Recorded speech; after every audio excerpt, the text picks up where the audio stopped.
What? ceremony. How did you get a sip of the ayahuasca? Were they just passing Uh, it around like a shot? yeah, with the shaman of the village. Was the shaman like a volunteer from the Netherlands?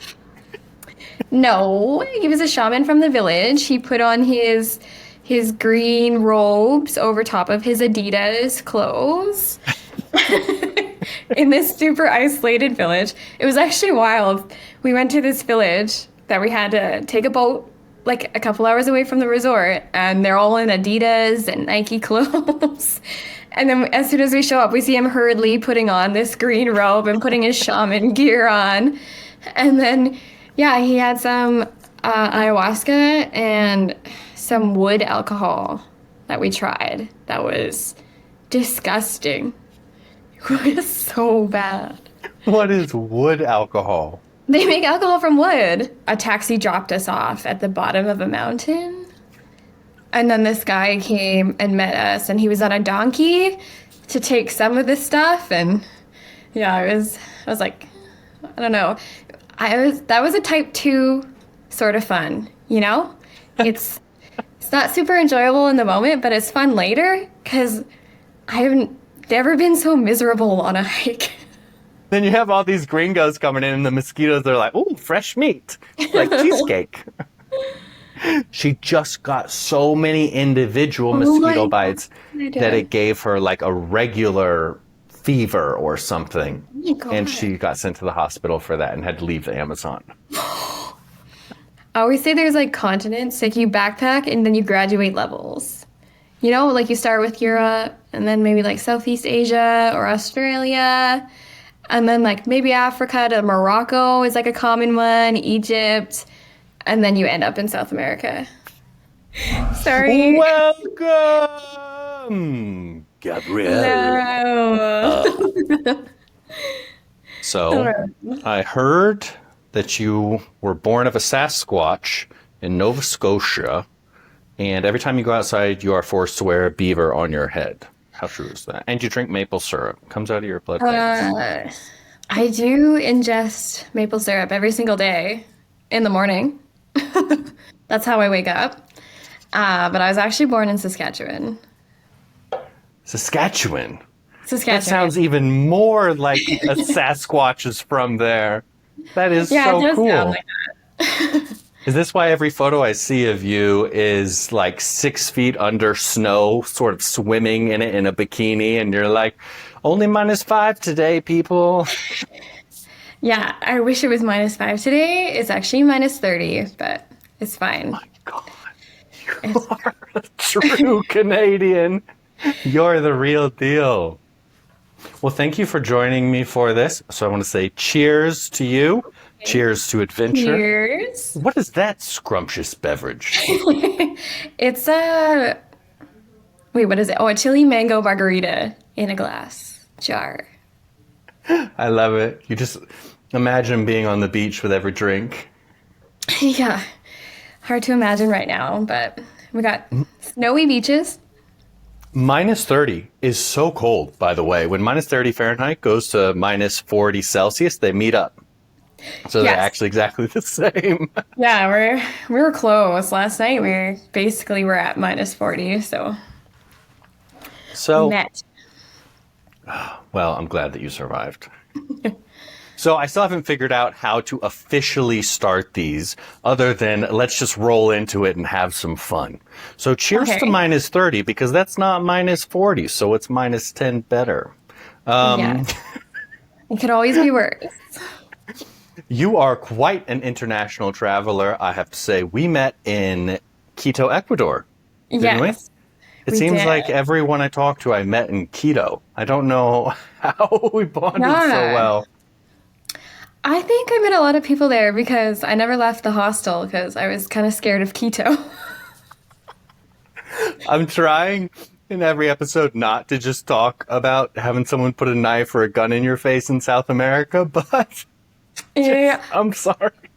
yeah. I mean, I never you had have that any happen. experience? I didn't have it happen, so I only had really good experiences. But yeah, I was pretty scared to leave that hostel. I don't think it was in a good area. I feel bad saying that because I love that place. That Yeah. hostel and the one that next to it are the two best hostels to stay in, and they are in a cultural area. I don't know how you say that because I it's don't not know. diverse. You know, that's the joke in Europe. This is a Yeah. diverse area. Oh, okay. Okay, go. But Yeah. down there, pretty much everyone looks very similar. But some of them stab you. Yeah. Not me though. The I didn't. I was Are you fine. blonde? It's hard for me to tell here. It's like a blonde. It's like a A brunette bro- mixed with blonde. I like that. A blonde. I Yeah. was gonna say when you walk in that area with a blonde person, it's so much different than when you walk with someone who has dark hair. Yeah. Because it must have happened to you when you go out, everybody just looks at you. Yeah, I think my hair was like slightly darker when I was down there, but it bleaches in the sun, so the more time I spend in the sun, the lighter it gets. But I'm quite short, so I blended in quite a bit there, so that was good. Did you make it to the Amazon? Yes. Uh, A, are they Okay. tall people or are they short people? They're short. Don't you feel like your whole life has been a lie? I When you're actually talking about a tall woman, they're like, it's an Amazon of a Colombian woman. woman. I never thought about it. And then it's like, it's an You're so right. Amazon of a woman. Yeah, yeah, she's like 6 feet tall. No, they're so short. And Peruvians are also really short, which I enjoy because I'm average height there. So you felt, you're like, these are my people. Yes. Yeah, I felt at home. Because there's so many Dutch girls that travel down there and they're all like 6 feet tall. Yeah, yeah, I did the Quilotoa loop in Ecuador with two Dutch women, and they were over 6 feet, and I've never felt so tiny in my life. You're like, guys, little legs, carry me. Yeah, they were literally just like sprinting up the mountaintop, and like my legs are half the size of yours. I'm like a child compared to these two. How did you know what? That's a good thing to talk about. How did you like the Quilotoa Loop and where did you start it from? Because it lasts a few days. It's like a little tiny self-contained adventure that's pretty fun. Yeah, it is. It was amazing. Probably one of the best things I did in Ecuador, actually, but I don't remember where it started. Did you go to Latacunga before that? That's that tiny little village that's near Cotopaxi. No, we ended at Latacunga. Okay. Oh, So, yeah. but Yeah, you we did did. the 3-day walk. Yes. Did you have any interesting experiences? Because I heard day one, a lot of people meet the friendly dogs. There's a lot. We met some friendly dogs. I mean, And by friendly, I mean they look like they want to bite your face off. no, actually, we actually met really friendly dogs. I Oh, never, that's awesome. because we were warned about the scary dogs, but I had hiking poles, so I was ready, but no, we didn't meet any scary dogs. We met a friendly pig that was on a leash that was super cute. Don't talk about British people that way. I'm kidding. I'm kidding. Edit that out. Should you say that? I don't know. I don't know. I love my British people. They take jokes well. They give it well. That's okay. They do. Just feed them a crumpet and they're happy. Yeah. I don't know. The Quilotoa loop. What did I do? Day one, which I had to skip due to work, unfortunately, my crew got attacked by dogs. Nothing really bad happened. Just a lot of trauma. I mean, I guess they needed the hiking poles. So I took a taxi to show up on the morning of day two. And everyone's like freaking out, like, oh my God, you gotta worry about these dogs. They're coming for you. We don't really know what to do. We're Yeah. from Europe. They don't have scary dogs there. And I'm like, I don't know what to do. I don't know. Right Push away. you in front of me. Yeah. Knock out the slowest person in your group. How did you Anything handle else? the altitude, though? Because the Quilotoa Loop is 3 days hike up a giant volcano. And I think you end up over 3,000 meters. And some of the time you're basically climbing up like that. And I have to tell you, I don't know how you handled it. I had to sing like when I have extreme pain, I have to sing myself little songs that repeat Oh, yeah. over and over. And then Aw. just like go into myself and just like think one more, just one more. You'll be able to breathe at some point in your life, just not this point. Yeah. I handled it really well. not gonna lie, it was fine. You are like I'm one of those groups that passed us. Yeah, I didn't struggle with it at all in Ecuador. I don't know why. I think it's because where I live now, we're at like 1,000 meters elevation. So I'm not coming from like sea level to go there. And then That's almost cheating. So you're telling me you didn't even have altitude sickness? and not in Ecuador, no. Oh my gosh. That's half the fun. I remember Quito is 2,008 or 900 meters. So it's super, super, super high. And the first day that I arrived, it was my birthday. And so I was flying in from the States. And I told the stewardess it's my birthday. So she ended up, instead of just giving me like 4 wines, I got like 8. And I had 3 of them delivered right as we were landing. And I had no idea what it's like at altitude. So I arrived at the hostel just drunk. Had the guy pick me up for like $20 from the airport. And I arrive, I'm so lit. And then they have a party going on the rooftop. And so I go up there and just, I got my pirate hat, I'm in great mood, keep going, keep going, keep going. End up going to that bar where all the local women hunt the foreign men and Oh, you hunt got them, hunted? hunt them in like a good way, I guess. Yeah. If you want to have Yeah. some fun. It's not like a Colombia lose your kidney way. No. You just lose a little bit of dignity. But Yeah. anyway, then I get home the next day. Or no, I get home that night, wake up the next day, I'm like, oh, this is a hangover. Didn't go away for 3 days. I was having like heart palpitations, and I'm like, this is the weirdest hangover I have ever had. Yeah. And yeah, Wow. it I was didn't. really rough. I mean, when I would wake, I was on the top bunk, so even higher than, normal when you're already at 2,900 meters. Getting up to go to the bathroom in the middle of the night because you drank too much, and then I'd lay down in bed, and then my heart feels like it's going to explode. I'm like, this is not normal. What? Yeah, no, I I never had didn't anything like that. I didn't research it at all. I had no idea Wow. that Yeah. Quito was in Ecuador and that Ecuador is like on a mountain. And I just wanted to go to the Galapagos and swim with some turtles. So I had Oh, to go to yeah. Quito. I never actually went to the Galapagos, Did which you go is to Chimborazo? no, I Where did you didn't. go in Ecuador? I went to Cotopaxi Very nice. and the Amazon Very there, nice. but I think I only stayed like 3.5 weeks. That's long enough. That's long enough. Yeah. Yeah, but I had like lots of transit days, and then I ended up staying in Quito longer than I probably wanted to. Yeah, that was an Yeah. interesting time.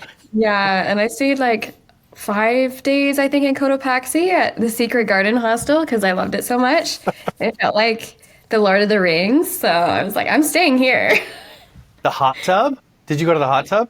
Yeah, and there was just a beautiful like waterfalls and hammocks, and I was just like, there was hobbit holes. I was like, this is my place. And then they asked me to stay and volunteer there if I Oh, wanted to, but then I was like, I already had a flight to Chile, so I was like, I can't. But I would have if I didn't. I never usually pre-book anything, but I pre-booked that flight and I was like, of course. that I feel that, and that's such a solo Yeah. travel like backpacker thing because the one time you do pre-book it, you Yeah. feel it like screws you. You're like, oh, I wish I hadn't. So you never pre-book it again, and then you're always doing it last minute, and then you're always stressed out, and you're like, why don't I Yeah. just pre-book? And then Yeah. And then you end up costing yourself more money because then you waited too long and then you're like, oh, I yeah, can't make decisions. So, yeah, exactly. But that because we were talking about how violent it can be. It's also the most magical place ever once you get out of the big cities, once you go to yeah. Cotopaxi and Yeah. the Yeah, no. Hobbit thing, they're actual rooms that you can stay in. They're rather expensive, Yeah. but they're made to be They were like expensive, Hobbit yeah. houses. Yeah, I would love to go back. I loved the Cotopaxi area. And I wanted to, the whole reason I went to Ecuador was to summit like Cotopaxi, but it was erupting. So I couldn't go to the summit. But so I was like, I went to Ecuador for this one thing. But I was able to hike to base camp and we had to wear masks. And it was like we were on Mordor because you couldn't see anything. It was all foggy from like the volcano erupting. It was cool.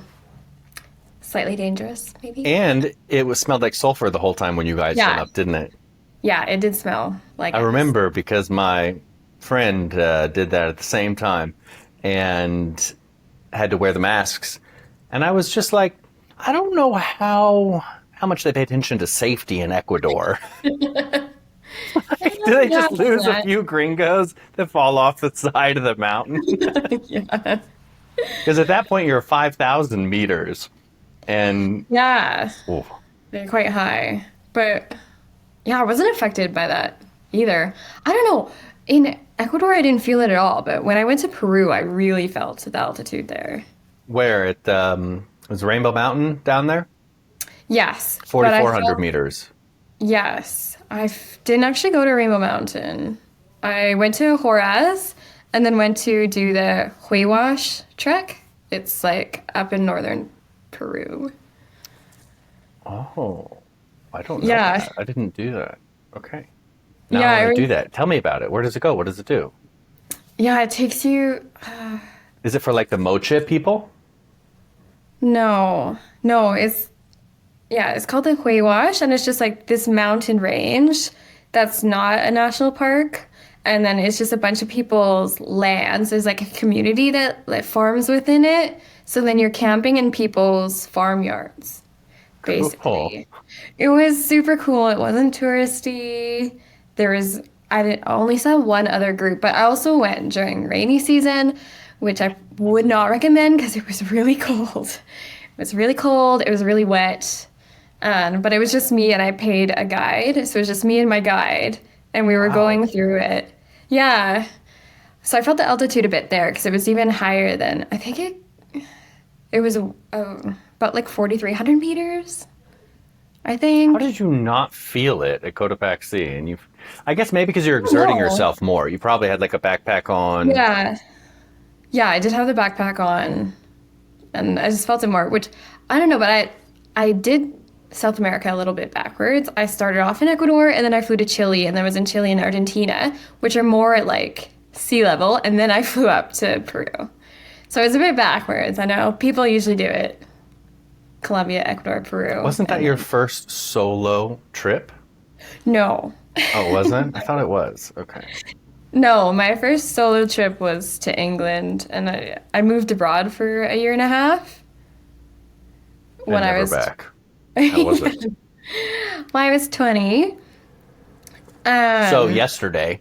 So yesterday. I know everyone tells you you look so young. You do Yeah. not look your age. Well, my birthday is next month. I'll be 29.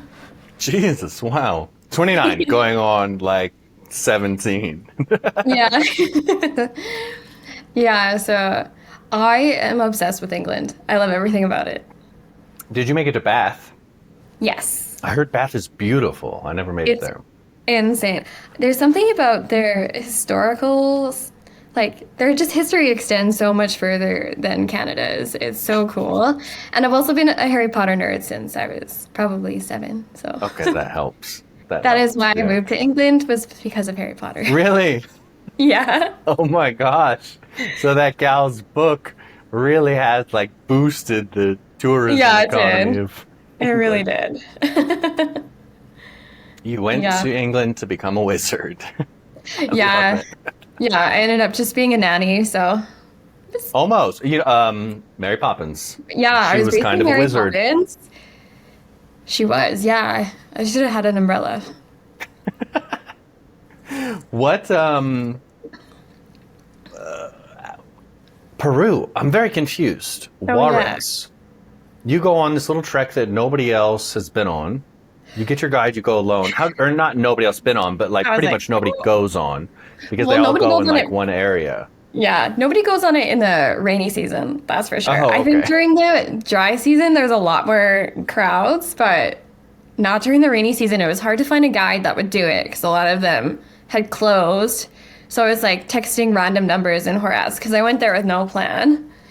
And I didn't realize that so many like guide places would be closed because it was a rainy season. So I was like texting these numbers on posters trying to get.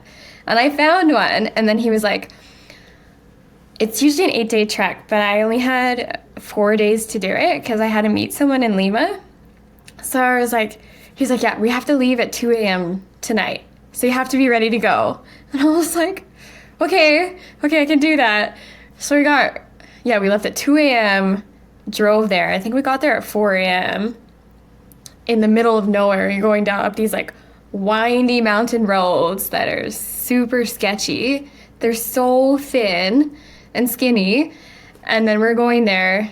And then, just a taxi dropped us off at the bottom of a mountain. And then this guy came and met us, and he was on a donkey to take some of this stuff. And I was like, I don't know. That was a type 2 sort of fun, you know? It's not super enjoyable in the moment, but it's fun later because I haven't never been so miserable on a hike. Because it was just constant rain. That's type 2. Type 2 fun. Yeah. I like that. And type fun is immediate fun? Yeah, type 1 is immediate fun. Type 2 is it's fun later on. Type 3 is I got robbed in Paris and I'm never going back.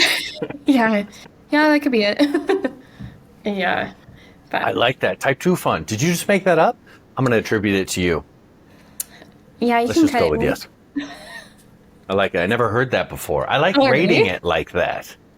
Yeah, type 2 fun. We say that all the time with mountain adventures. They're not always fun in the moment, but they'll be fun later. When the avalanche falls on you, yeah. And you're like stuck, like, type 2 fun.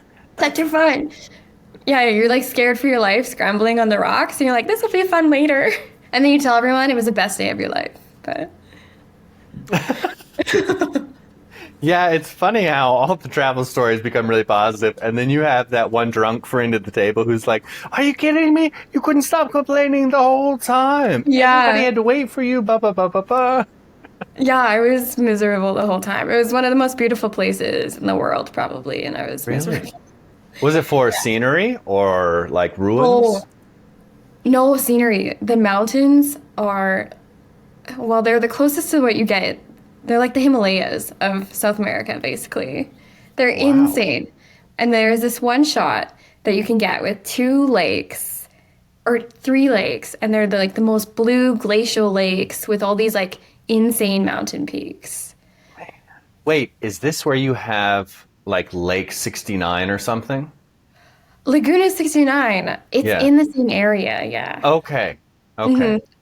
I remember a lot of backpackers loved posting that they're at Laguna 69. Yeah. That's how I acclimatized when I flew to Peru. I did Laguna 69. 69ing a lot. Yeah. Well, that's how you really learn a place, right?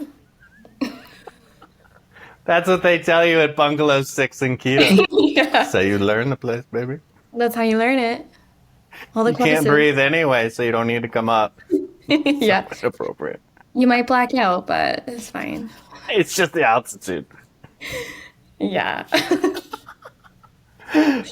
I love how it always reverts to like hostel talk.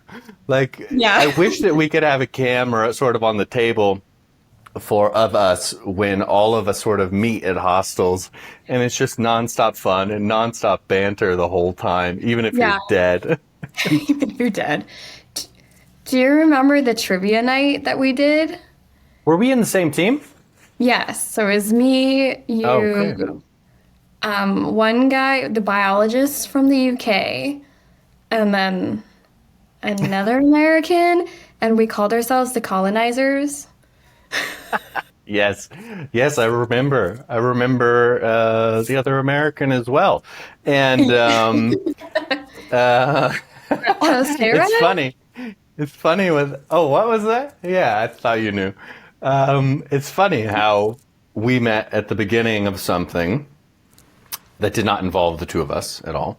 And now we are meeting again just after the end. Yeah. I don't know what that means, but cheers. I'll just have some more wine. By the way, we owned that trivia night. I mean, yeah, we did. We owned it.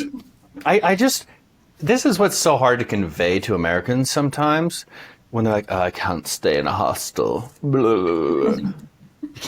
Why don't you just go back to your hotel room alone, watch Sex and the City, and pet your imaginary cat all night, Yeah. Because that's what you're going to be doing. What are we doing? We're on a rooftop in a hostel, surrounded by people from all over the world, drinking tons of wine and beer and Jello shots because we Yeah. won trivia night. Shots. Yeah, we did. I forgot we won actually. We owned it. That's what Yeah. we did. Honestly, I'm kind of surprised the other teams were so dumb. Like they weren't the hardest questions in Well, the world. I Maybe it was think the altitude. I think we had an easier time because we spoke English as a first language. There's there's a There is chance. that. There's a I chance think that that's that might have probably helped. that. Yeah. Were you cheating? No. Could anybody else understand the questions? No. Mm, they could. Yeah. Yeah, that was really fun. I think we sat close to the entrance to the roof, or maybe that was a different time. But yeah, trivia night was so fun. That hostel was fun. Every night it has different events. Yeah. And the food was so good. The food was so good. It's like a Like, professional chef comes yeah. and makes you the most amazing meal for $6 or $7. Yeah, that was some of the best hostel food I've ever had, actually. And they make food every day, breakfast and dinner. That's probably one of the only hostels I've stayed at that does that. That was so great. And the roof was so great. And you get a beautiful view over the city. And everyone, like you said, kind of wants to stay in for obvious reasons. Yeah. So Yeah. you're all there, a big community together, having a great time. I still have the bracelet of the community hostel. Is that sanitary? Nobody knows. Nobody knows. After the Amazon, nothing is sanitary. Yeah. Tell, tell me about your Amazon experience. Yeah, I stayed at Dolphin Resort, I think it was called. You were kind of in the northeastern-ish part of the Amazon in Ecuador, right? Yes. And you take a Yeah. tour that leaves from the hostel, so they pick you up and then they drive you, but then you take like this big boat deep into the heart of the Amazon, right? Like it's pretty far in. Yeah, yeah. You're on a boat for a couple hours, I think, and then you're staying along the river channel. And the river looks like mud, kind of. It's like the color of mud. It's not like the most inviting, but You're not selling me on it. You're not. yeah, And but what's in the river? Little piranhas. little piranhas, anacondas. What are those crocodile things called? We were Caimans. like, yes, caimans. Yeah, so I swam with caimans and anacondas and pink dolphins. Did you get to see them? No. Okay, good. We could see them like almost come up and then like they just teased us. That's good. That's good enough. That's good enough. Yeah. That's how everybody sees them. So I'm so jealous when you meet that 1 out of 1,000 person who got to like actually see them breach. Yeah, no, And I didn't see that. Yeah. isn't I that wish. weird and creepy though that the Amazon has dolphins and they're like Pink these sort of dolphins. deranged, pink, ugly ones? I didn't say they were ugly. I mean, you know, they're Lizzo beautiful. No, Yes, they're so pretty. I don't know. I wouldn't know actually because I've never seen one. So. they're not. They're so not pretty. So here's what happened. Okay, I'm going to tell you the story. I didn't actually see them close up. I just saw other people's photos. There was one girl that did a special trip through the Amazon. It's not a tour or anything. There's so many hardcore travelers down there. It's awesome. Yeah. Nothing phases anyone. And this gal just sort of hitched a ride a few different stops through a part of the Amazon that doesn't really give tours, but only locals go through, and then made it into Colombia. And she had one photo at a dock with the pink dolphins. The locals must have fed the dolphins or something. It was like a remote dock, and the dolphin Okay. had sort of come up, and it was just a couple feet from her. What? I'm so jealous. I'm jealous. It's so ugly. So here's what happened. Okay, this is the truth, just so everybody knows. So the Amazon's filled with all sorts of creatures. You've got dolphins, you've got Yeah. stingrays. That scared the shit out of me when I learned there are stingrays in there. Yeah. Oh my gosh. You've got warrior otters, by the way. Otters Yeah. are no longer cute once they like try to tip your boat over and scare you away. Yeah. I will make a little mitten out of you, little bastard. So here's what happened. The ocean is filled with beautiful dolphins. Yes. The wine's kicking in. This is going to be great. But previously, it used to have two types of dolphins, the pink dolphins and the silver dolphins. And the pink dolphins were always jealous of the silver dolphins because they were so beautiful and so handsome and so amazing. And so what happened is the pink dolphins tried to overthrow the silver dolphin kingdom and take all of their land, their sea land. But the silver dolphins won, and they banished them to the Amazon. That's how they ended up there. You know what? I would take the Amazon over the ocean any day. To be fair, that fable, which is mine, by the way, you have to attribute it to me, okay? I get all of the credit for that awesomeness. I'm going to flesh it out when I have some more wine. That is way less weird than talking about Mama Earth and a snake sliding through you when you have ayahuasca in the interior of the Amazon, you know? Yeah. I actually did not. Well, I just had like a tiny little sip, but I didn't do the ayahuasca ceremony. What? How did you get a sip of the ayahuasca? Were they just passing it around like a shot? Yeah. With the shaman of the village. With the shaman, like a volunteer from the Netherlands? No, he was a shaman from the village. He put on his green robes over top of his Adidas clothes. In this super isolated village. It was actually wild. We went to this village that we had to take a boat like a couple hours away from the resort, and they're all in Adidas and Nike clothes. And then as soon as we show up, we see him hurriedly putting on this green robe and putting his shaman gear on. And then, yeah, he had some ayahuasca and some wood alcohol that we tried. That was disgusting. It was so bad. What is wood alcohol? They make alcohol from wood. I love it. It's literally what it is. And then I found out later that it can really fuck you up. Like, maybe that's why you never got altitude sickness. That just prepares you for everything.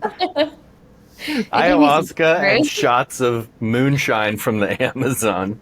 It was just like a tiny bit of ayahuasca, so you wouldn't go on the trip or anything just to see what it tasted like. But I love it. So the guy's like in an Adidas tracksuit doing a slob squat from Eastern Europe. He's like watching a YouTube video on his phone, like how to make ayahuasca for the gringos. Oh, they're here. Hide the phone. Put this. Hide everything. Yeah. And then he whipped Twee with some stinging nettle. Yeah, how was that? The other gal that was in our trivia night, she had that done to her, like, against her will. And the video looked like she was a prisoner. What was it like for you? Well, I volunteered for it because I wanted to see what it was like. It didn't feel good. It was really weird, and I don't think I would do it again. Yeah. They make you take your shirt off. You can have a top on, but they expose the back, and then they hit you with like stinging nettles or some sort of poisonous branch from the Amazon, right? Yeah, and it leaves you with welts and redness, and it's supposed to take your pain away, but it just kind of adds more. I think it masks it with different pain. I love this. Like a day in the Amazon. So, dolphin bit my toe off, okay, and then stingray stabbed me in the leg.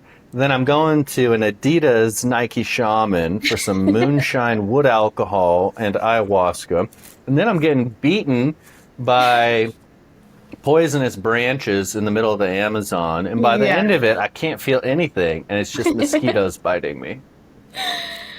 Yeah. Actually, I don't know. There was a few mosquitoes, but it wasn't as bad as I was expecting. It could be worse, I'd say. Maybe you were just around good people who attract all the mosquitoes. Maybe, yeah. I also grew up in the mosquito capital of the world, I think, so. What?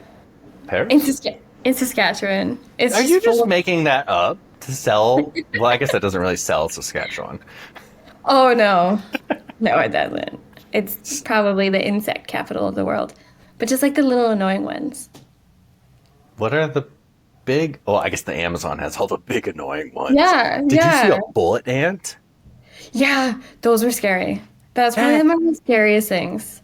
I was that's scared of. actually you did you know what it was before you went there? Like you'd heard this is the most painful bite you can get kind of thing, and it lasts for Yeah. hours and hours and hours. Yeah, and they're actually huge. Yeah, Like, it's like legit. They aren't exaggerating, and you're just walking in nature, and then you see it on a leaf like this far away, and you're like, huh? is this Jurassic Park? What is that? Is this real life? I was so scared when I saw that, and the other person in my group, when I first saw the bullet ants, was just like, "What is that?" In her French accent, "What is that? What is that?" And I was like, "Yeah, you go first. Just push it away from me. Just let me walk by." Well, you asked the guide. It likes a little tickle. It likes to be pet. I should have said that. I should have said that. I remember exactly where it was the first time I saw the bullet ant, actually. I mean, it's just because I had Yeah. seen it on Discovery Channel for so many years. And then there it was, and it wasn't part of the nature walk. It was just bam on the leaf right there as we're walking by it with our tiny little guide who walked under the leaf, of course. Because, they're Yeah. like this high. And so when he cuts with the machete, he only cuts like this high. So you got to like go Oh. down. Yeah, that's perfect for me. Yeah. Yeah, there are so many crazy, interesting, weird insects. Oh, I have two mosquito stories, though, for the Amazon that are kind of Oh funny. yeah. Yeah. One, I think down there is just full of adventurous people. A. Yeah. B, I've always said, I didn't realize how different the travelers would be. Because there's a lot of Europeans. And I'm like, when I'm in Europe, I'm like, oh, well, I know these people. I lived in Europe, blah, blah, blah, blah, blah. You go down there, the Europeans, no, they're like the crazy ones. Like nothing phases them. So anyway, and girls, I don't know what it is. Girls have a reputation for being very timid and blah, blah, blah, blah, blah.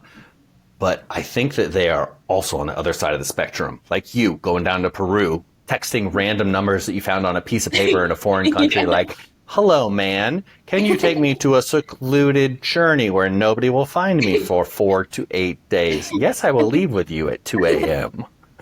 Why not? Yeah, I guess that is what I did. So this gal, she was an 18-year-old German girl, met her at the same Yeah. hostel, but later. I only met her once. But her thing was, she was in Germany for one reason or another. She got fed up. She just needed like a reset. You've been in school forever. She just finished. Yeah. So she doesn't even have a backpack. She just has a suitcase. Like she went up to her dad and said, I need a suitcase. And he's like, here's my suitcase from the 80s or whatever. And she goes to volunteer in the Amazon for 2 weeks. Oh wow. She didn't research it at all. She brought no bug spray. And there was no bug spray available for her where they got because the locals don't use bug spray. No. Oh. All the locals who can't survive down there died like 1,000 years ago. Yeah. And then you have all these gringos coming in and the mosquitoes are like, "Ooh, fresh meat." Like cheesecake. And she got so many mosquito bites in the Amazon that she had to go to the hospital.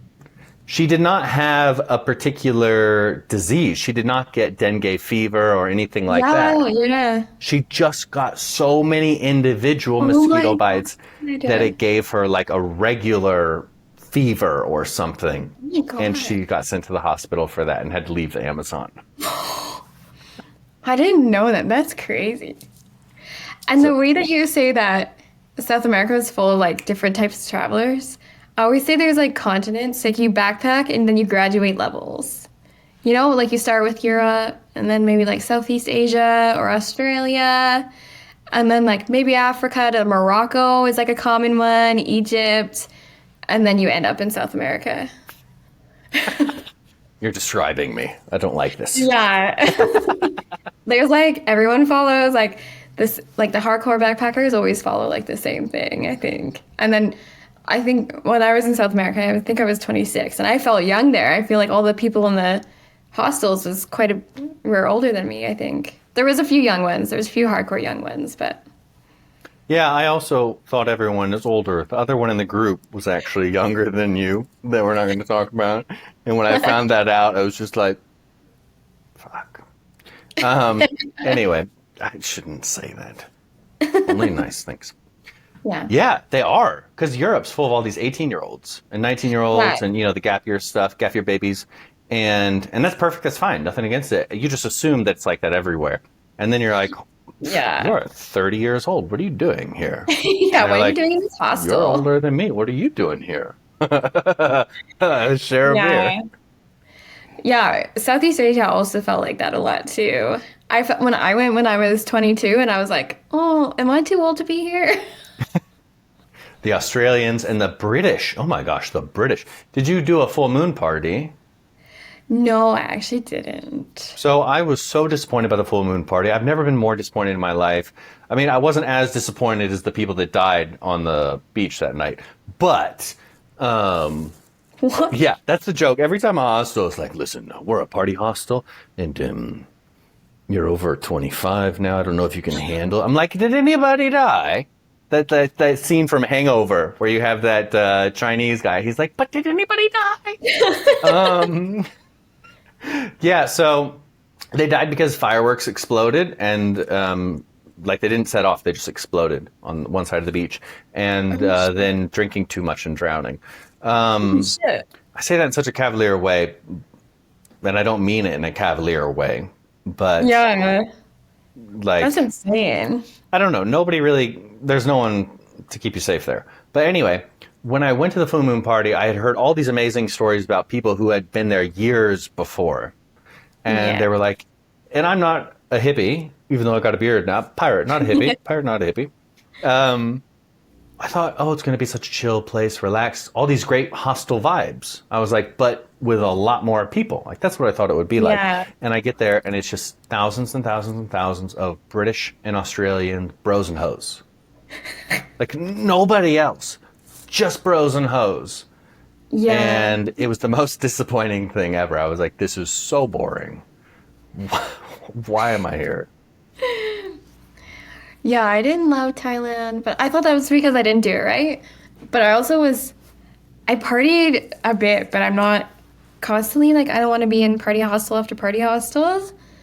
And I also want to explore the actual place I'm in. But yeah, it was a lot of hardcore partiers there.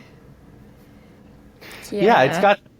it's got that reputation. Yeah. The thing that it's funny, I'm trying to get a couple of my friends to talk about Thailand now because they just went there and both of them just said, John, this place sucks. Like all the photos, they're learning that all the photos on all the beautiful beaches, like where Mr. Leonardo DiCaprio went, the way that they Yeah. get I those was on the beach. photos, Yeah. the way they get the photos right, I don't know if it was like this when you were there, is they cordon off a tiny bit of the beach where the boats can't park. And Yeah. then all the boats with the world's loudest Yeah. outboard, whatever engines, like V8 car engines, but with no muffler, are right there. Tens of thousands of gringos, and then this one little clear patch so you can take photos. Yeah. No, it was there. Yeah, there was a lot of people there. Way more than I was expecting. I had flown to Thailand from South Africa, and I'd been around Africa, been backpacking around Africa for a few months, and then I flew to Southeast Asia, and I was like, I got like reverse culture shock. I was like, there's so many white people here. I don't know. You're like, yes, tequila is cool, but I don't have to drink it every night. Like, I don't need to drink a bucket. Like, Okay, I drank tons of buckets. I I was had like, one. No, actually, maybe I had two, and that was a mistake. I got the drunkest I've ever been is in Thailand. It was in nice. Chiang Mai. I met this Austrian girl on a bus from Bangkok to Chiang Mai. And okay, I was like 22, and she's like, come stay in my party hostel. And I was like, okay, I will. I'm like, yeah, I can do this. I don't know anyone here. I'm traveling by myself. So I was like, oh, I like this girl. And then we went on a pub crawl, stereotypical pub crawl. Someone was doing shots out of my belly button, and I had a bucket, and then I was done for. I literally blacked out and came back to while drunk. And then the guy leading the bar crawl had to put me to bed. Thank God. He was a good dude because I was 22 and alone and wasted. He literally walked me to my, like, I was on the top bunk, of course. So he made sure I got in bed. Thank It's God. like lifts you up. Yeah, It's a good thing you're literally. not in Amazon. Yeah. And then I had to get on the bus the next morning, super early to go to Pi. And I'm like trying to get out of bed and I fall out of the bed. I just fall right off from the top bunk to the floor.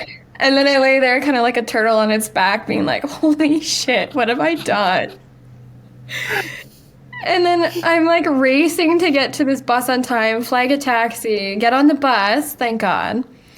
But then the road between Chiang Mai and Pai is the windiest road I have ever been on. So you're just going like switchback after switchback, and I'm like, oh my God, I'm gonna puke, I'm gonna puke. And then finally we pull over halfway through. I'm dying, and I'm like, I need to go to the bathroom. So then, of course, you have to pay to use their toilet at the stop. And I spent all my money the night before. I didn't have any money to pay, like any cash to pay. So I had to find some corner and throw up in a corner. With the dogs. Next to the With stray the dogs. And then suffer through another hour and a half and the rest of the way to Pi. Yeah. I love it. I love it. That's so perfect. Chiang Mai is such a fun city. Yeah. It's one Yeah. of the few stereotypical cities where it's talked up a lot that I actually really enjoyed. Because a lot of these places, I say, oh, a lot of backpackers go there. A lot of digital nomads go there, which usually means it's going to be boring. And just like morning yoga. That's what it means, morning yoga. Okay. Yeah. I do morning yoga, but, Mhm. I had so much fun there. I was there for the water festival. And then Pi, Oh, when we were there, nice. someone caught one of their huts on fire at the hostel we were at and burned it down one night. God. Oh my Yeah. gosh. Yeah, and then I think I was so hungover the next day. I was like trying to enjoy Pi. And then I went to like the nighttime market, and then I'd booked this hostel that was really far out of town, but I was too scared to like drive a scooter. So then I was just walking back to my hostel. It was nighttime. And then this drunk backpacker pulls over and he's like, "Do you want to ride on my scooter?" And I was like, "Yeah." And now looking back, I'm like, why did I do that? That just goes so wrong. First of all, he's drunk. He's a man. I'm a 22-year-old girl by myself. And I look 18. Like, what was I doing? But I was like, this will make a good story later. That's the travel life. Everyone is doing that. And the city, for reference, that city is like a village. Tiny Yeah. little village Oh. filled with gringos. And you're just like, oh, another gringo. I'm a gringo. Gringos come together. Oh, yeah, Yeah. he's drunk. Let's go. But I'm drunk too. So two drunks make us sober? Yeah. Yeah. I don't know. That I love that. I had a good experience in those two cities. I had Pi was a little bit weird for me though because they had just had some drug raids or something, and Oh, so yeah. the vibe was a little bit off Oh, yeah. because they couldn't do some of the mushroom things that they had been doing before. And I'm already kind of scared to do any of that stuff.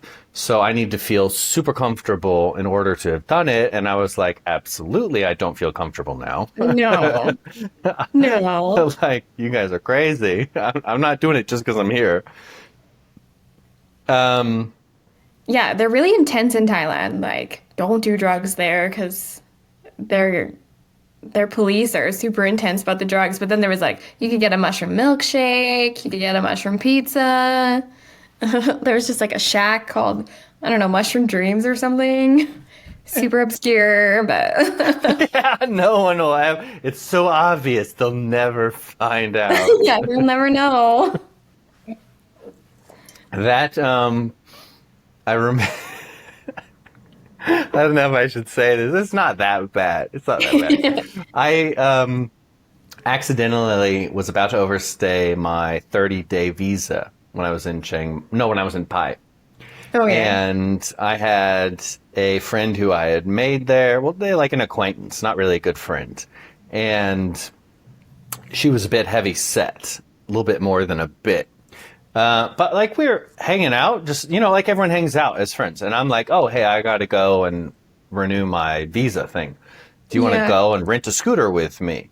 Oh, yeah. And that's when I learned that CC is about how strong the scooter is. So you want to hire CC. And it's like very hilly, just like up and down, like you were saying. Yeah. And some of the hills we couldn't get up because we just got the cheapest scooter. So we had to get off and push it up. Oh no. That's It not was good. just like fat shaming scooter version. Like, I can't take you. I just thought all the scooters were the same. Like, of course they would be able to get me up the hill. Yeah. Oh. It was just so embarrassing because you're going like a normal speed, then slower, then slower, then slower, then slower. I'm like, I don't think we're gonna make it. You got to jump off. She's like, no, I don't have to jump off. We can make it. And then it just gets to where it stops, and you just fall to the side. You're like, no, we didn't make it. Oh no. No, I actually have a love-hate relationship with scooters. I drove one for the first time in Thailand, immediately fell over. Like, took a corner, just fell over. You took a corner and you fell over. Have you ever ridden a bicycle? Yeah, I don't know why I was wrong. I was so scared. And then I was Did you like, forget okay. to like lean in? Like, were you just straight and you turned to the wheel and you were like, oh. I think so. I was like straight and just like turned it and I was like, and then I was like, okay.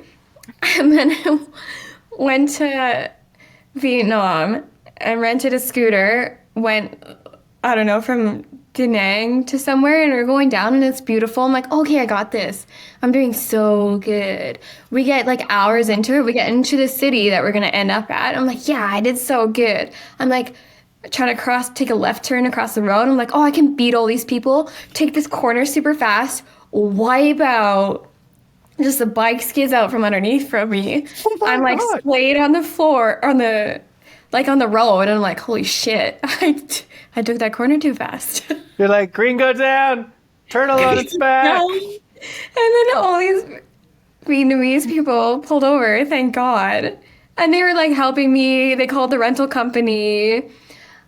And I wrecked the bike. It was unusable after. That bad? Yeah, it was bad. And then I was like, oh my God, how much is this going to cost? Am I going to have to go home? I'm still supposed to be traveling for a couple months. And I was like, oh, I was so scared. And then I got the phone call about how much it was going to cost. And it was $30.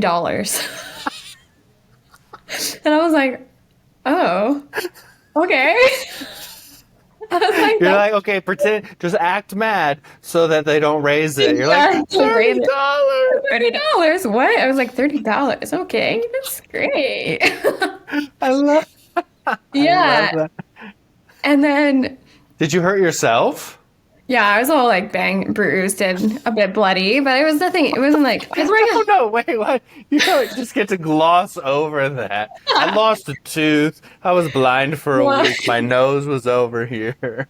no, I was wearing a helmet, thank God. But I think I scraped up my hand, and I had these two massive bruises on the back of my calves because the bike had like landed, like it like shot me off, but like it landed on my like lower legs. Weirdly, but it was fine. It was fine. And then, You were in Hue. That's the city you were in.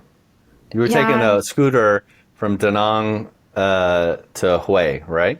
Yeah, I can't quite remember. I think so. If you went up mountains, you were going to Hoi An.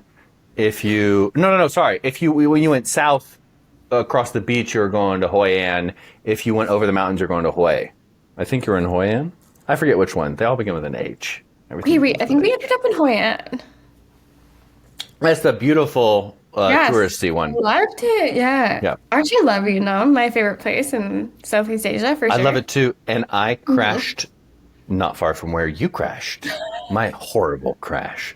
Cheers to us for crashing from being on this side of the world, and we crashed almost together on way over this side of the world, like that far apart.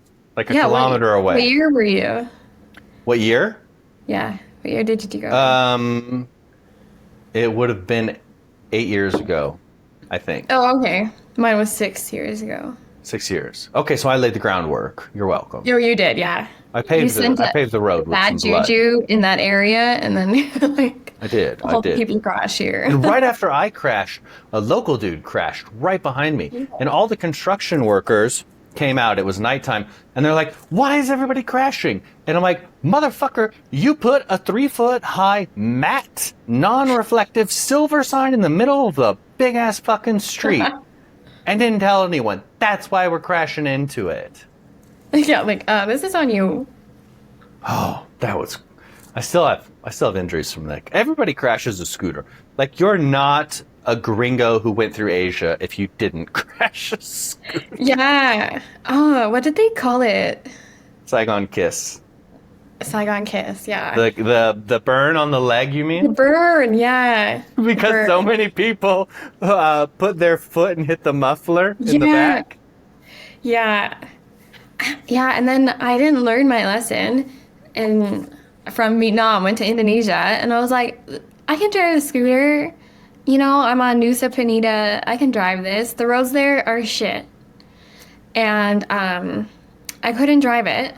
And I took a corner. I'm really bad at corners. You just gotta go straight, and when you get to a Three for corner, three. turn the scooter off and just do the walk thing. Yeah, that's what I should have done. And I was like going downhill, and I just like completely wiped out. This one was bad because it fell on my knee, and I was like, I sprained my knee after that one. And then I was like, I scratched up the bike, and I was like, oh, it's not that bad. I can still drive it back. Yeah, it was way worse in Vietnam. Though I could still drive it, but they were like, that's gonna cost you $500. So I had to pay $500 for scratches. You were like, just do a on the shot bike. out of my belly button. I learned this in Thailand. Yeah, I was like, no, I can do some dishes. Like, I don't know, I can fix this. But yeah, it was like, that's way more expensive than Vietnam. I wasn't even worried, phased about it. I was like, oh, it's gonna be fine this time. And I was like, $500. And then you learn that's so much money. That's, for over there, especially, that's so much money. You'd think maybe over here, but over there. And then also, some of these scooters, when you get them, you'll turn the handlebars. I feel like there should be a more professional name for handlebars. The scooter bars. You can turn them like 20 degrees without the wheel moving. Yeah. And then like another 20 degrees without the wheel moving. Yeah. Because so many people crash. And then you also crash. So then the 20 degrees becomes 25 degrees without the wheel turning. And they never repair that. They just take money from us. And you're on these horrible scooters. The only thing I learned is test the brakes when you're at the place. Like, drive it and test the brakes. Because sometimes they just don't stop you. They just don't stop you. Yeah. I honestly, I haven't been on a scooter since. I will cheers you to the half-fuck scooters. That was it. And then my boyfriend banned me from going on scooters after that. He was like, you can't drive those anymore. I'm not meant to be a scooter driver. When I got my injuries, and I was talking to a local fella in Indonesia at the time. I was in Kuala Lumpur because my visa in Vietnam ran out. They were basically just like, and also a local gal as well. It was the people who worked at the hostel. They were like, welcome to the club. Like, you've been initiated. And they're talking about, one of us. Yeah, no, I don't need to do that again. I'll just be a passenger for this. So I want to tell you about the first time that I rode. I did not drive the first time that I rode. I was in the Philippines, and I was going through Southeast Asia, north to south, coming from Japan. So my first impressions of East Asia were like, everything is perfect. And it was like every place I went, it was like worse. Like, can't get worse, can it? Can't get worse, can it? Can't get worse, can it? It can totally get worse. So anyway, I'm in the Philippines, and they're like, okay, we could do this at the hostel. They're like, okay, we could do this tour, and it takes us in a van, blah, blah, blah, blah, blah. Or we can rent scooters. And it's a normal path that everybody goes. There's no problem. But there are all these stories. Like, They give you scooters with bad tires so that you have to go to the, oh, I forget what they call them. They use like this old English word for it, like the rubber burner or something. I forget the word for it. It's on the tip of my tongue. But anyway, so there were all these horror stories about what could happen. And when you go over a turn with gravel on the road, don't do the back brake or don't do the front brake. I never remembered which one, which caused a lot of stress. Yeah. So I didn't drive. Oh, So yeah. I told the girl who I was going to be partnered with, there were like 6 of us. We all, hostel life. You all meet there, you group up, and it was this, small little gal. And I was like, I'm not driving. I'm not driving. I don't know how to drive a scooter. Never driven a scooter. Don't know what I'm Yeah. doing. So the image of us going down the street was the funniest thing ever. Just a small little girl and this big guy who I wouldn't grab back here. I was grabbing her like this. I was like, I'm not letting go. I'm not I'm letting scared. go. Yeah. And she was like, you are such a bitch. I was like, I know.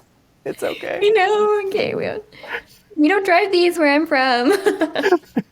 And then the first time I actually drove one was in, what is the name? I think it was in Kampot, Cambodia. Oh, yeah. It's a crab area. Did you make it to Cambodia? No, I didn't.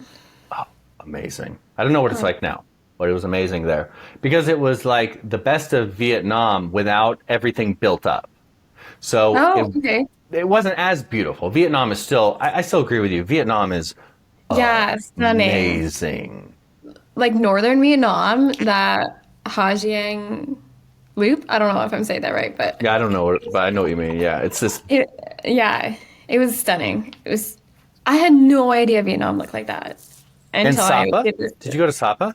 Yeah, it's insane. So that was like a postcard of rice fields on the Yeah. sides of mountains. And I got there and with some gringos who I met at the hostel in Hanoi, Yeah. and they came up to me as I'm eating breakfast, and I don't know what the hell's going on. Like, I don't know about you, but the best part of travel sometimes is when you meet someone who has planned everything and you have no idea what's happening. Yeah. So, Yeah. Or they've already done it and then they're just telling you where to go. That's what I yes. love. I love going to hostels and then being like, you have to do this, you have to do this, don't do this. And I'm like, okay, cool. Tell me what to do because I didn't plan. I just book a plane one way somewhere and my first 2 nights in a hostel and then that's it. And I'm like, I'll just figure it out when I go there. I love that. That is, cheers to that. Cheers. And once again, hostel life, baby. People don't realize how awesome that is. How you literally, just like you were saying, when you first came to Quito, you're all tired, you're on the bus, and you make it to the rooftop, and everybody's like, nah, come join us. Yeah. And you immediately get the lowdown on everything. Everything. Yeah. Where to go, where not to go, and up to date. Not some information from 5 years ago online from 65-year-old guy who has the time to make a post. Yeah. But literally like, no, we can't go there now, mudslide, which happens Yeah. oddly a lot in Ecuador. Yeah, it happened a lot in Peru. There was a lot of like landslides. They really are not. I really don't are. know. That part of engineering apparently hasn't had enough focus. I think it's because I went there during the rainy season, so it was just like constant, like the poor roads and the poor mountains just so wet and everything's just sliding down. I don't think people realize this though, because I didn't until I went there.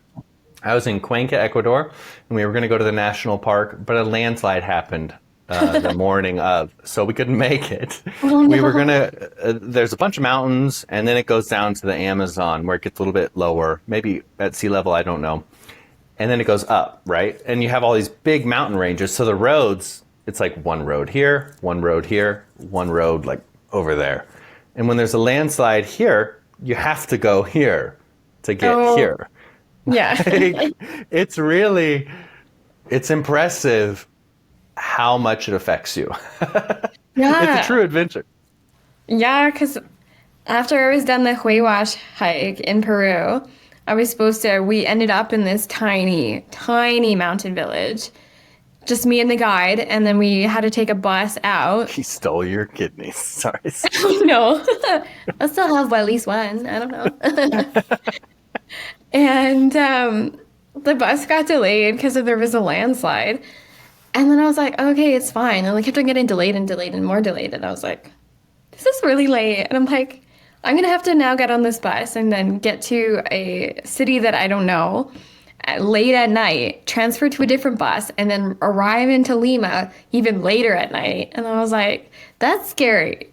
Okay, I try not to arrive anywhere at nighttime, especially on a bus. I'm like, I'm going to be on a bus late at night. And I'm like, oh, I had a little mental breakdown and the bus while I was waiting, had a little cry, and I was like, oh, it's gonna be fine. And they were actually so nice. I was the only like traveler or foreigner on this bus, and they like made sure to get me from one bus to the next bus, and they're like, where do you need to be dropped off? And then they got me there, and they're actually so nice. But yeah, I think they could tell I was freaking out. I was like, that's so awesome. I love that. When you're at a place that isn't flooded with tourists, the people are so much nicer. Yeah, they are. I'm really lucky. I've only had really good experiences, and I have almost no sketchy experiences. Well, yeah, you followed the rules. Like we were talking about for Quito. I don't know if it was before we recorded or not, but you followed the rules. Not all people follow the rules. And also sometimes it's even hard to know the rules though, because they change from city to city and from country to country. And it's like, oh, here, going up the hills, they're going to get you. Oh, here, it's at the bottom of the hills, they're going to get you. And I'm like, oh, my God. Yeah, I'm like, don't go up the street, don't go down the street. But, yeah, I follow some, like, basic rules that I made up for myself. Like, try not to travel at night. Like, enter somewhere at nighttime. Like, you don't want to be getting out of a bus station at night. That is, by the way, number one thing that I look for when I'm looking at bus schedules and things to go places. And if I have to arrive like at an airport at 1 a.m., like at Quito or something like that, I always pay for them to pick me up. The like bougie thing, like, nah, I'll pay the $25 for you to pick me up. I will pay that. Yeah. Also, don't be cheap on safety. Like, just don't do that. Like, if you have to go somewhere, and it's like late at night or sketchy, like just pay for a taxi. Don't walk. Yeah. Unless you're in the city where the taxis are dangerous, and then take the Uber. Yeah, Uber. Unless the Uber is banned, and then just cry in the corner. Yeah, try your best, I guess. I know. Well, I feel like I cut you off. What were you talking about a second ago? Oh. We were doing... you took the bus, you arrived late. Somehow we made it back to Juarez. Or we made it back to Peru. No, I was actually going from this like little mountain village to Lima. So I had to like transfer buses twice. And then I ended up... Where did you transfer? Were you in Trujillo? No. No, I think I'm too far north. Okay. Yeah. I think Juarez is south. Yeah, Juarez must be south. Yes. Juarez is south because Juarez is the hub for all the mountain tracks to go there, including the giant condors. Yes, it is. Juarez is the middle part, and then Lima is that. So if you were up there, you probably went back and then down. So I like hiked for 4 days and then was leaving from this mountain village, took the taxi to this other town, and then took a bus from there into this city that was on the ocean, but that I have no idea what it is called, and then bus from there to Lima, and then made it to Lima. I hopped into a cab, and then the cab was dropping me off at a hotel by the airport, and he was like looking around, and he was like, he literally was doing that, and I was like, is this area safe? And he was like, Camina, no. He's like, for sleeping, yes. And I was like, oh shit. Don't leave the building. Don't leave the building, yeah. So I got to my hotel room and like barricaded it. And I was like, this is fine. But yeah, it ended up being fine. And then I had to get to the airport the next day because I was flying from Lima to... what's the other big city where you go to Machu Picchu? Cusco. Yeah. Yeah. So I flew to Cusco. Okay. Wait, so do you speak Spanish? Very basic Spanish. I love that. By the way, nobody where you were speaks fucking English. So Yeah. that is such an adventure. Yeah. And the Download moment Google Translate. and the moment that you learn Spanish with one accent, like Ecuador, which I think has one of the easiest accents It ever. does. It And then you really go to does. Peru, and I'm like, what the fuck are you saying? Okay, what was that? Yeah. I just Well, learned Spanish, bro. Are you speaking Mayan? Is this some Machu Picchu baloney? What's going on here? yeah, when I was with my guide and it was just me and him, he just taught me Spanish in the evenings and he was like, "You can't travel my country and not speak Spanish." And I was like, "Okay, fair enough. Please teach me." And then, yeah, I kind of just learned because I spent 6 months there. But trying to speak Spanish in Chile, what are they saying? I don't know. They're speaking in cursive. I love that. That's your line. They're speaking in cursive. They're I speaking love in that. cursive. But yeah. Man, yeah. Chile is probably my favorite place I went to Tell in me South about it. America. I've never been. I'm so jealous. It's Oh, so really? beautiful, isn't it? It's insane, like stunning. The Patagonia is the Oh, best place I've ever been, I think. Like, all right. Well, do I'm, tell. Make us more yeah, I'm jealous. also mountain obsessed. So, Because I've heard the mountains are quite close to the ocean, so you can get a mountain experience and very soon after a beach experience, and yeah. you can get like all the climates sort of together, and then beautiful wine, and it should be a lot safer, I think, than some of the other countries. Yeah, Chile for the most part felt really safe. Like Patagonia, insanely safe. Like leaving your bags out and it would be fine. I Wow, spent, I think, 2.5 months there, not long enough. wow. And I stayed in a tent for probably 98% of it. I just slept. I brought my own tent, first of all. I brought all my tenting and camping stuff with me. And then I just tented. Every town there has a hostel with a campsite. So I stayed in campsites with You hostels. were that smelly hostler with the Yeah. tent in the like common area. Yeah. Yeah, I was probably a bit smelly You're in like, that. guys, where's the shower? They're like, who the fuck are you? Where did you come from? Oh, that tent in the corner. What the? The bush. I just came from the bush. Yeah. Yeah. It was like that. I did go a lot of days without showering. Hostile life. That's the life. But it was because we did a lot of I so I flew to Chile to do the O Trek, which is the classic or the W Trek in Torres del Paine, which is super popular. And so you have to it's really far from Santiago, so you either like bus or fly. I bussed and it was like I tried to like split it up because there was a lot of bus rides, but it was like I went to Pucon, which is, do you know Banff in Canada? Yeah, I've heard of it. Expensive and snowy. Expensive snowy mountain town. Well, Pucon is the Banff of Chile. Oh, wow. Yeah. So it's so cute, like kind of European-ish with like the building style and stuff. And then yeah, ended up in Torres del Paine and I wanted to be hiking on Christmas Day. So we start off, and there's like maybe 60 people doing it at the same time as you. So you get really close. Like these are the only people you're seeing for like 4 days, and then you're tenting, but then you have communal cooking areas. So you get really close. It's kind of like hostels, but then you're all sleeping in your own tent, which actually is more enjoyable, honestly. Yeah. And Because you can't fall from the top bunk to the yeah. floor. No falling from the top bunk. Your tent might be blown away by the insane wind, but and you can still hear snoring through other tents, but can't get away from the snoring. But I met like the most amazing people, and then I ended up just hiking with them for 6 weeks after that. Wow. Yeah, they How were many just people? I stayed with a couple the whole time, but then from our like core group, there was like no, there was 8 of us. Oh, So it was two, no, three other couples, and then one Australian guy. So we Good were deal. just like, yeah, we did a bunch of hikes, and then we hiked across the border we hiked from Argentina into Chile.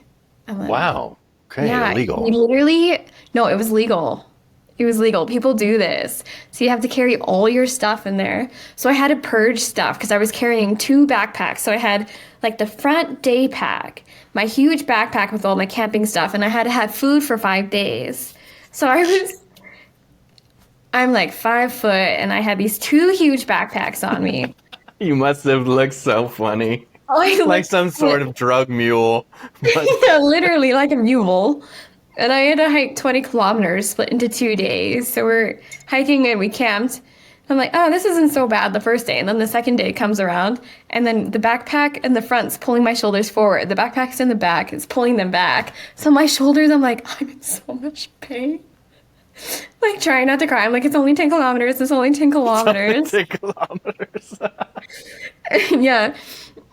And then we end up at someone's farmyard who has a campsite for this. And then the ferry comes across this lake. And then you have to get on the ferry and then go across. And then you're back onto the Chilean side. But probably the coolest border crossing I've ever done. I literally hiked between those two countries. That's so cool. Yeah, but you have to be prepared to stay extra days because if the wind is too bad, the ferry can't come. And then it only comes every second day. So then if it can't come the one day, it's not coming for 3 more days. This is why all of these campers are so thin. Yeah. Yeah. And then you're just eating like dehydrated Grass. potatoes. Yeah. Well, we were 9 when we started, but at the end we are 8. Yeah.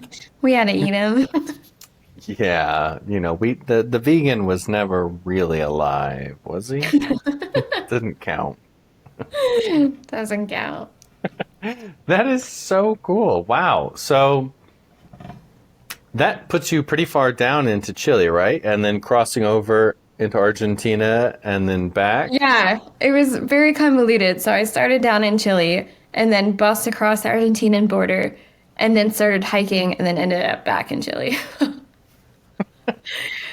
That is so cool. Wow. You are a true, I have to say, I didn't realize how much of an outdoors person you were Yeah. until I start seeing your posts.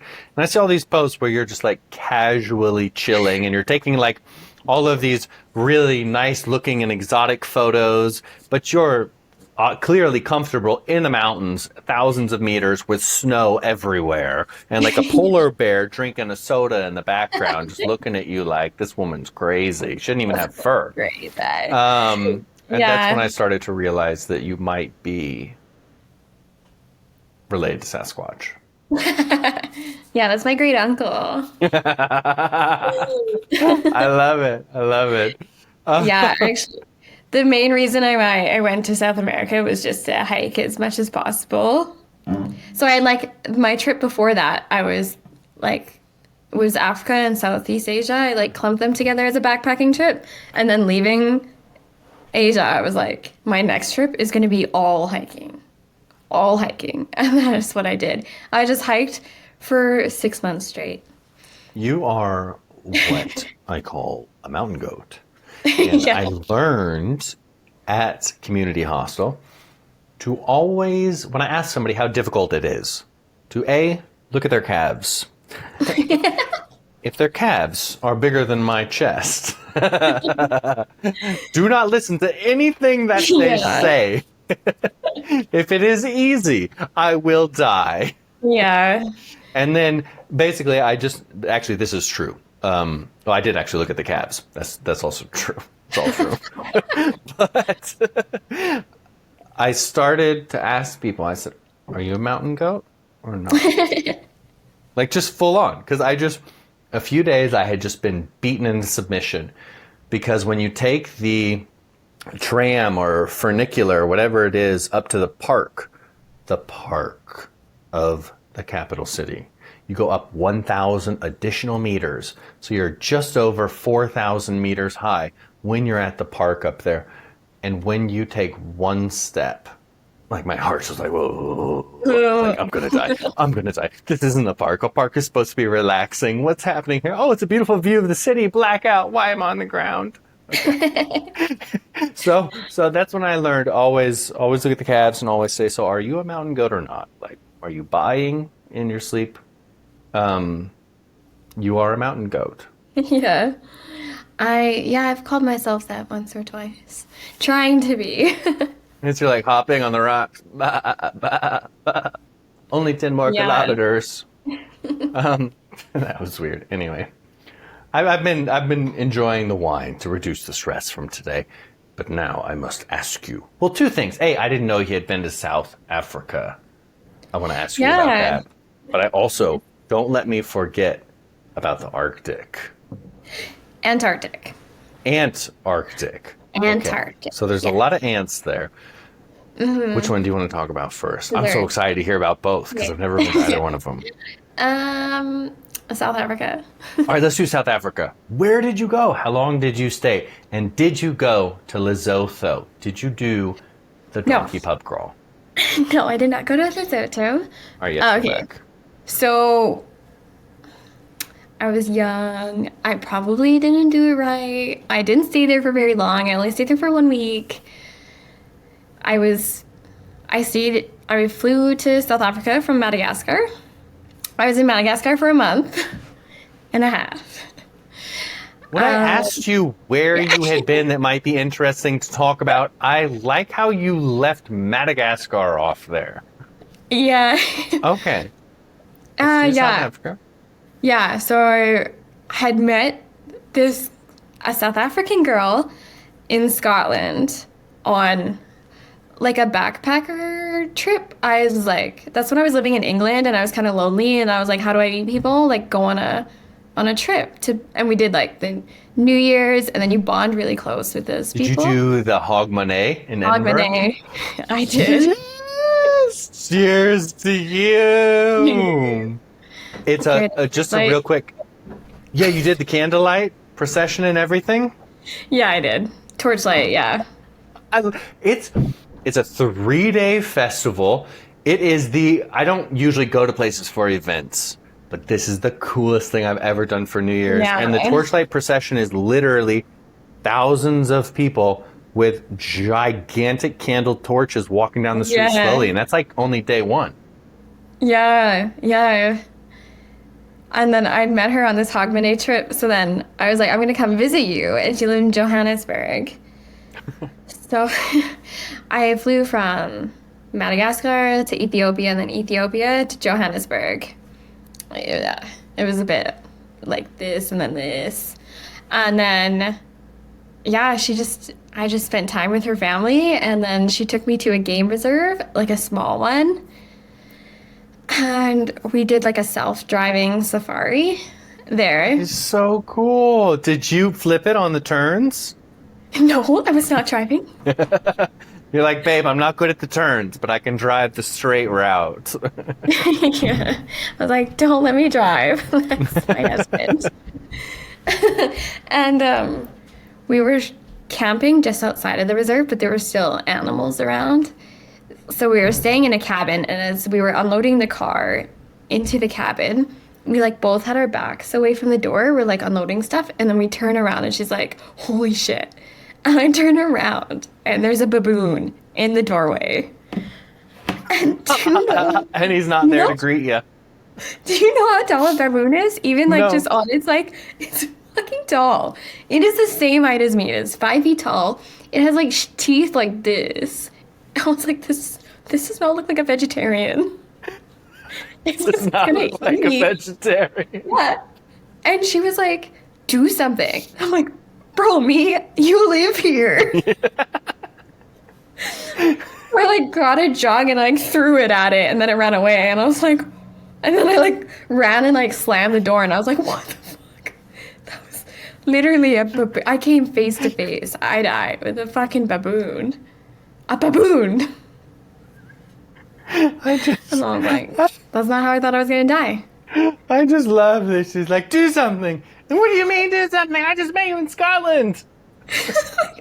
What Like, am I I was supposed to do? Okay, that's fine. So was it? I just imagine it's just sitting there, like holding the door open, his hand out, like, "Where's my tip? Give me Pay some up, food." pay up. Yeah, I'm Yeah. the valet. Yeah, no, it was. Did you sleep well? Yeah, I mean, with the locked door, I think I slept pretty good. It You was. were like, "Let me put my backpack in front of it and the spare Yeah. wheel," and like, Yeah, I've actually gotten pretty good at barricading doors. I've done it once or twice. So I'm like, I'm just gonna barricade this door. Yeah. Probably one of the scariest moments of my life, coming face to face with a baboon, and their teeth are actually insane.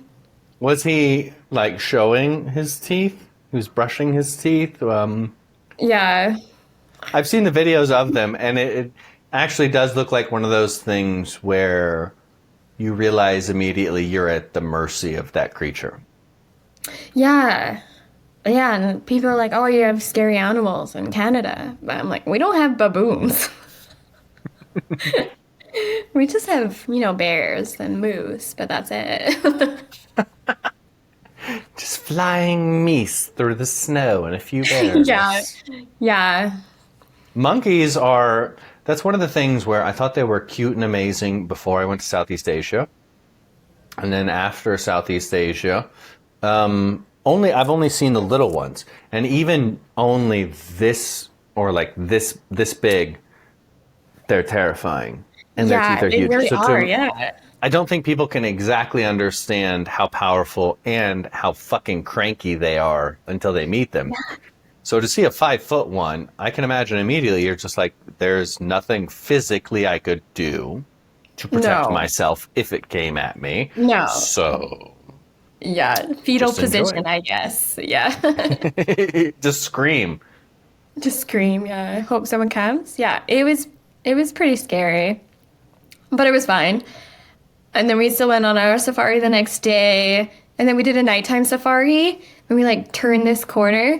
There was just this huge bull elephant. It was insane. In the wild, basically, In the right? wild. Well, it's on a game reserve, so it's kind of in the wild, kind of not, because it's all like fenced in, but it's just like a huge, huge area full of Yeah. like where they like sequestered the wild animals. So yeah, Yeah, but it's not in a technically cage. wild. You still got to No, go no, it's through not it. a cage. Yeah. No, so it was like, yeah, we got so close to it, and it was just me and my friend on this like nighttime tour, and we're just like, and then we were with a guide that time, and he had this huge flashlight, and he was just shining it on this like we just came like it was just like right around the corner, and then right on the road was this huge bull elephant. It was insane. So it's like way bigger than the car, right? Yeah, Okay. like we were in a really big like safari truck, like open deck like truck thing. So it was pretty like higher than your normal vehicle, but yeah, they're huge. That's so cool. Did you get to see a giraffe? Yeah, yeah, tons of giraffe, tons of zebras, saw the lions, What is a giraffe hippos. like when you see it in the wild? I've seen it as a kid in a zoo, but I'm a little bit anti-zoo, so I haven't seen them for Oh a while. yeah, But like yeah, no. in the wild, when you see a giraffe, is it just you're just like, what the shit is nature doing? Like, how did it create? Why did evolution work this way? Um, yeah, yeah, I think so. I wasn't like, I feel like giraffes weren't my favorite. I think they're really cool, but I was more What was your enthralled. favorite? Probably the elephant and the rhinos. I love rhinos. Did they still have their horns? Yes. I don't know They why still- I'm miming to you. I'm just so used to when I talk to foreigners, I have to like mime everything. Oh yeah, no. They did have their horns. So what was that? What were they doing? What was that experience like? And how did it Yeah, feel? like- You're just like, this is like a monster that's still alive today, like a dinosaur in front What? of me. They look like they're still wearing like they're wearing armor. They're like I don't know, it's so weird. There was one just crossing the road right in front of us. It was so cool. They were so cool. did they just- recommend What? doing that. I would recommend going on a safari once in your life if I you want haven't to been do on one. it so bad. Yeah, it was pretty cool. I got really lucky. I was like, I just met this girl in Scotland for 1 week, and then I was like, I'm coming to visit you. So, have you had an experience like that in real life before? I just feel like that doesn't happen. No, no. I don't want to end up on this track with every person I talk about, but it's so central to community and how we feel about things. But it's like, if either one of us said, hey, if you're in my city, come stay here, we would probably feel very comfortable doing that because of how we met. And we basically know the type of people that we are, and we know who each one of us have met, and we know the community. And then you just go back to your city. And it's like, yeah, I don't know. Everyone's just like, just back up a little bit. I know COVID is over, but just don't get too close, please. Yeah, it's tough. It's like you almost get reverse culture shock when you go back home after a trip because you've like had all these amazing experiences and you bonded with people. I think you bond quicker because you're not on your phone as much or like you're just sharing experiences. And then you go back home and you're like, someone's like, how was your trip? And you're like, good. Like, I don't know how to describe what I just lived through for the last 6 months. Like, how was your trip? Didn't die. Didn't that should be a shirt. Didn't die. Didn't die. I lived. But it's like, do they actually want to hear about what you did? Did they not? Is it just like, I love hearing about people's travels, but I'm like, if people haven't traveled like that, like, do they want to hear about what I've done? Or are they just like, oh, that's cool. Yeah. Like, So the Kardashians are on. So yeah. Yeah, sometimes it's tough. I'm like, that thing is still alive. Yeah. Yeah. Like always go through mass depression when I get back home. I'm like, no. No, we need a community. I gotta Yeah. like add that. I gotta add something to Trip Ranger so we can talk like communally more or something, because that's what the last few people have said as well. I mean, when you are a backpacker, you are in a community, and you Yeah. will see backpackers again, and you'll, like you said, you'll invite someone to your home after meeting them for one evening, and you know Yeah. that everything's going to be okay, and you know what kind Yeah. of person that person is, and for the most part, and then you just go home and it's just like a cold 180. And I think everyone I've talked to has that culture shock. I have that culture shock, and I'm trying to figure out, pardon me, how to live my life going forward. Like, Yeah.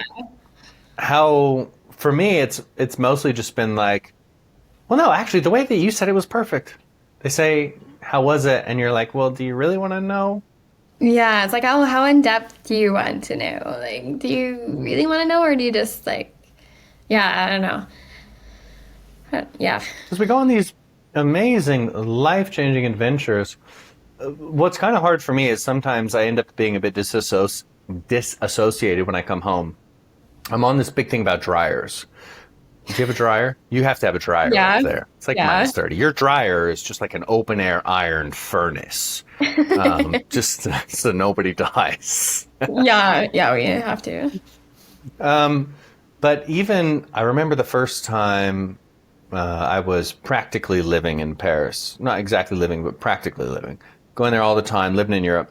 And, I had a reason to be in Paris. And my parents came to visit. So I got a nicer apartment for them. And like a nicer Airbnb setup.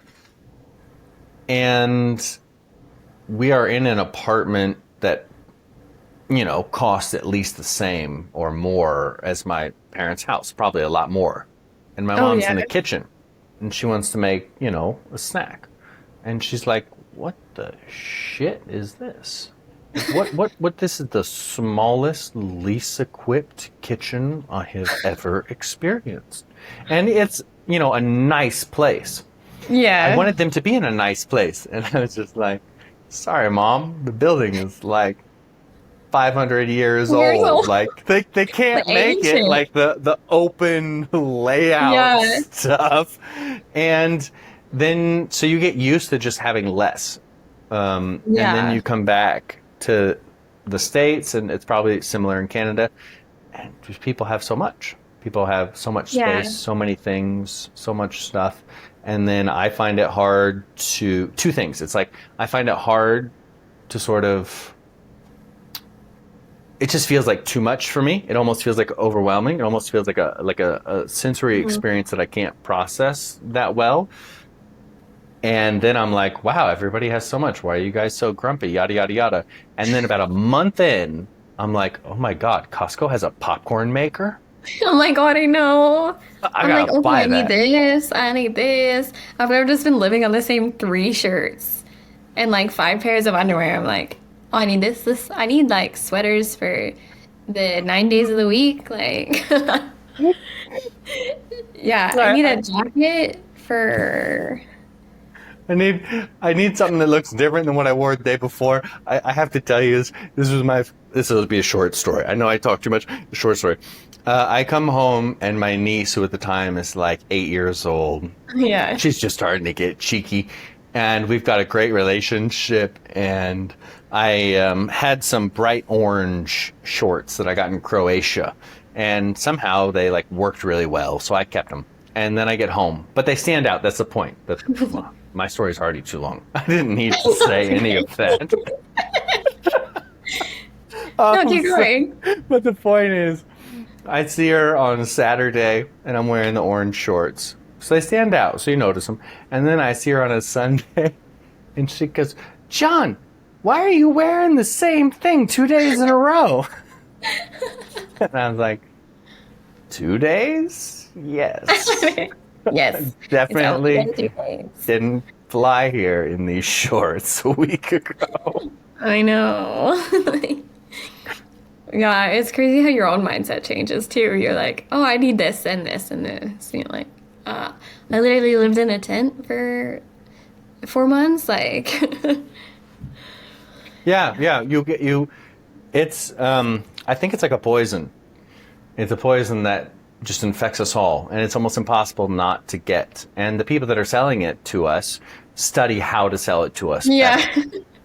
better. There's It like works. there's something with chips I saw where they had 3 different flavors of chips in one bag, and the way that they found out how much of each flavor to put in the bag was a mathematical equation that related to like human desire for more that they had Oh, yeah. studied, and they had derived an equation from it, and then they put that into the chip Into the bag. chips. They engineered. So basically, listen, okay, I got a few extra pounds, and it's not my fault. I was engineered this way.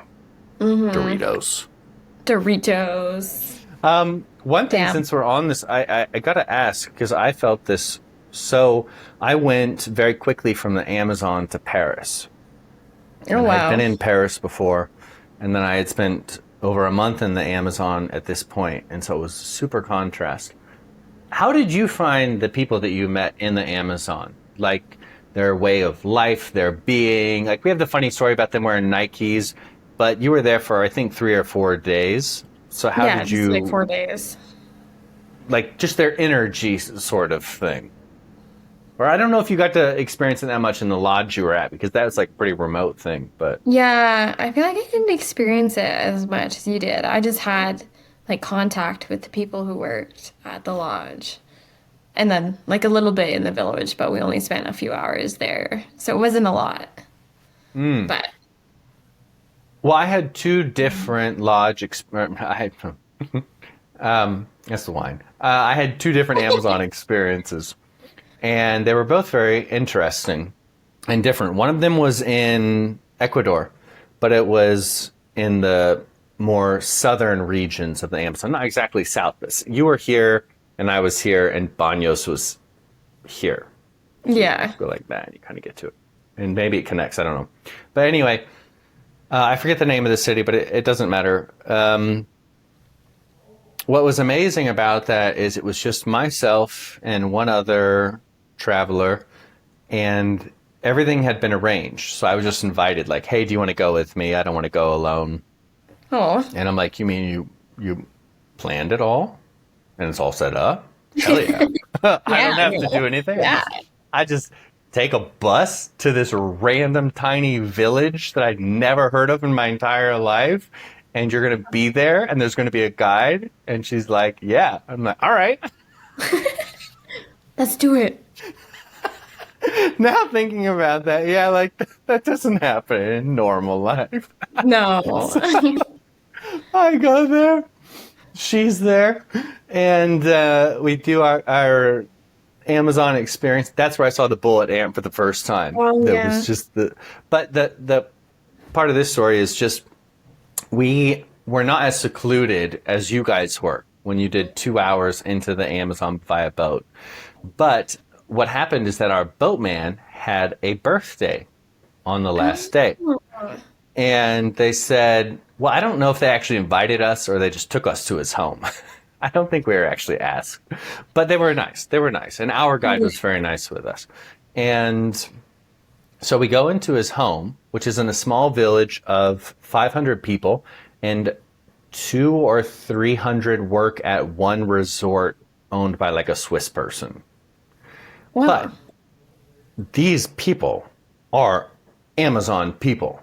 These are Yeah. the Amazon people. This is like the biggest little city in the Amazon, in this region. Not in the Amazon, but in this region. It's this 500-person place. Everyone else is in these tiny little things everywhere. And so we go to his home. And what I loved about it is the communal aspect. And it's something that was not part of the tour. We weren't really supposed to have it. But did you ever have chicha? The white milky substance that's made from the yucca. I don't think so. So you may have had it, or maybe instead you had the wood liquor. The wood alcohol, yeah, I did not. I love that. You just get like a termite is just a little extra spice in it. Yummy. Like instead of a bowl of peanuts, it's a bowl of termites. You just, so we chicha. The thing about chicha is it's basically made from a super potato, which is a yucca, and it grows in the ground. Wow. And the traditional way to make it is that the women of the village, they make everything out of this, but they dig it up, they chew it up, and then they put it into a container. And after 3 or 4 days, it becomes food that everybody can eat. And then after 7 days, it becomes liquor or some alcoholic beverage. And it's this thick white substance. And the saying goes that if you get invited to somebody's home and they offer it to you, if you say no, they pour it on your head. So you have to have it. It's basically just like a courtesy. But nobody ever gets offered it who's a foreigner because it's not part of the tours, or it's just a very sanitary, here's your little tiny shot of this chicha stuff. So we get there, and it's this concrete room that overlooks one of the rivers in the Amazon, and there's 9 or 12 people standing and then sitting all around, and we're right here, and they hand us a huge white cup of the chicha. Chicha, I don't know what. I hand it to my friend. She's French. She's like, I don't want this. I'm like, they're going to pour it on your head. Like, you drink a little bit. Like, this is not part of the tour. You did not pay for this. She has a little sip. I'm drinking it. I'm loving it. I'm like, I don't care if that grandma over there chewed it up and spit it out. This is the coolest experience I ever had in my life. And then the guy, or the boatman whose birthday it was, he gets 1 glass and 1 bottle of 600 milliliter beer. I love how they don't have half-liter beers. They have 600. The tiniest people have 600 milliliter beers. Yeah. Pours it in the glass, drinks it. There's foam in the bottom. He throws it on the ground, the foam. Throws the foam on the ground like that, hands it to the next person, hands them the bottle. They do the same. They don't sip anything. They just keep doing that until it comes around to us. And then we're holding the glass slowly, just having a couple sips. Like, you know, you want to drink your beer slowly so everyone can enjoy it. And then our guide, who spoke English, he's like, no, that's not what you do. This is the glass for everybody. You share the glass with everybody. You pour the beer in, you drink it, throw it like that to get the foam out, and hand it to the next person so they can drink from it. He said, we all share 1 glass. Yeah. And they had a whole bunch of beers on the ground that they would keep filling up the glass with. So it was never ending, but everybody had to drink out of 1 glass. Oh, interesting. Now, for us, we're just like, oh, that's so disgusting. Well, first of all, they're not like fucking 100 people there, right? They're not sleeping with, lots of people there. And they're from smaller villages. But Yeah. just regardless, I mean, just think about them. You have Yeah. to wait until the next person finishes their glass. You share the glass that they share. You become a part of their existence, basically. Your consumption is not separate from their consumption. Your existence is no longer separate from their existence in this moment. I mean, it was the most sort of communal, like we are in this together, sort of like hug experience that I had had ever. Yeah. Wow. That's amazing. Anyway, I loved it a lot. I loved it a lot. And then I Yeah. was in Paris a month and a half later, and everyone is just a grumpy bitch. And I love Paris, but I make Paris my bitch. And I day drink when I'm there. And I'm always smiling, and I'm always talking to everyone. And everyone's like, why the fuck are you talking to me? And I'm like, I don't care. Smile. Yeah.